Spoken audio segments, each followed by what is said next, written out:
அக்காளி வர்றேன்டியே. எஸ்கேவோட சேவம் தான் விருமாண்டி பார்ட் 2வா? விருமாண்டி சாமி கும்பிட்றவங்களாம் ஏன் முருகனை கும்பிட மாட்டேங்கிறாங்க? இந்த கேள்விகளுக்குலாம் ஆன்சர் என்னன்னு பார்ப்போம். அதுக்கு முன்னாடி இந்த மாதிரி தெரியாத விஷயங்கள்லாம் தெரிஞ்சுக்கணும்னா மறக்காம பேஜை ஃபாலோ பண்ணிக்கோங்க. எஸ்கேவோட சேவல் பட டைட்டில் டீசரை எல்லாருமே பார்த்திருப்பீங்க. அதுல நம்ம எஸ்கேக்கு விருமாண்டி சாமி வந்து ஆடுற மாதிரி வச்சிருப்பாங்க. யார் இந்த விருமாண்டி? விருமாண்டிக்கும் நம்ம தமிழ் கடவுள் முருகனுக்கும் என்ன பிரச்சனை பாத்திரலாமா? மதுரை கருமாத்தூர் கிராமத்துக்கு வந்த பேச்சியம்மன் அந்த ஊரோட அழகுல மயங்கி தான் இங்கே இருக்கணும் அப்படின்னு ஆசைப்படுறாங்க.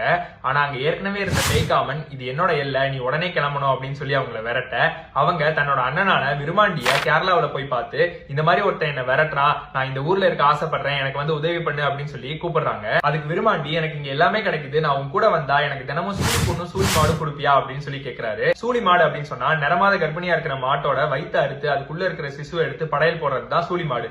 அதே மாதிரிதான் சூழி பொண்ணும். தன்னால அது கொடுக்க முடியாது அப்படின்னு தெரிஞ்சும் பேச்சியம்மா நான் கொடுக்குறேன் அப்படின்னு சொல்லி கூட்டிட்டு வராங்க. உடனே கருமாத்தூர் வந்து பேய்காமனுக்கும் விருமாண்டிக்கும் பயங்கரமா சண்டை நடக்குது.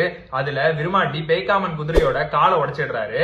ரொம்ப நாள் சண்டை தொடர்ந்துகிட்டே போறதுனால மீனாட்சியும் சொக்கநாதரும் முருகனும் வந்து பஞ்சாயத்து பண்றதுக்காக வராங்க. கொட்டப்ப நாயக்கனூர்லயும் மதுரை மொட்டக்கோபுரத்துக்கு பக்கத்துலயும் கொடி ஒண்ணு நட்டு வைப்போம், அது யாரு ஃபர்ஸ்ட் போய் எடுத்துட்டு வராங்களோ அவங்களுக்கு தான் அந்த எல்லை சொந்தம் அப்படின்னு சொல்லி பஞ்சாயத்துல சொல்லிடுறாங்க. இப்ப நம்ம முருகன் என்ன பண்றாரு?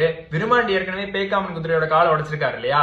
இப்போ இந்த குதிரை ரெண்டுத்தையும் ஸ்வாப் பண்ணி விட்டுறாரு. நொண்டி குதிரையை தன்னோட அண்ணனுக்கு கொடுத்ததுனால கோவப்பட்ட பேச்சியம்மா இனிமே நாங்க முருகனை கும்பிட மாட்டோம், முருகன் கோயிலுக்கு போக மாட்டோம், முருகன் கோயிலுக்கு போற குடும்பத்தை நான் சும்மா விட மாட்டேன் அப்படின்னு சொல்லி சாபம் விட்டுறாங்க.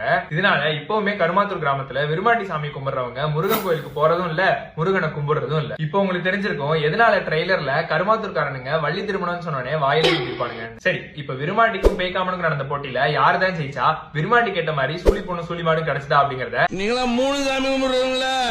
எங்க அப்பா தான் எனக்கு கத்து கொடுத்துருக்கு 5 சாமி கும்பிட சொல்லி. விருமாண்டிக்கும் பேய்காமனுக்கும் நடந்த போட்டியில ஜெயிச்சது யாரு?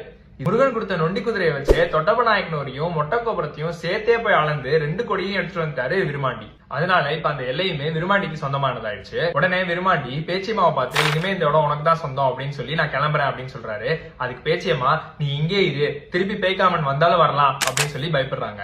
சரி அப்படின்னா நான் கேட்டபடி சூழி பொண்ணு சூழி மாடும் தினமும் கொடுத்துருவல்ல அப்படின்னு சொல்லி விருமாண்டி கேட்க, உடனே பேச்சியம்மா ஒரு தந்திரம் பண்றாங்க. டக்குன்னு கையில இருந்த மோதிரத்தை கழட்டி ஒரு கிணத்துக்குள்ள போட்டு, அண்ணன் மோதிரம் கிணத்துக்குள்ள விழுந்துருச்சு, கொஞ்சம் எடுத்து கொடுக்குறீங்களா அப்படின்னு சொல்லி பேச்சியம்மா கேட்க, பாவம் போல விருமாண்டியும் அந்த கிணத்துக்குள்ள இறங்குறாரு. அப்போ டக்குன்னு பேச்சியம்மா ஒரு கல் அந்த கிணத்தை போட்டு மூடிடுறாங்க.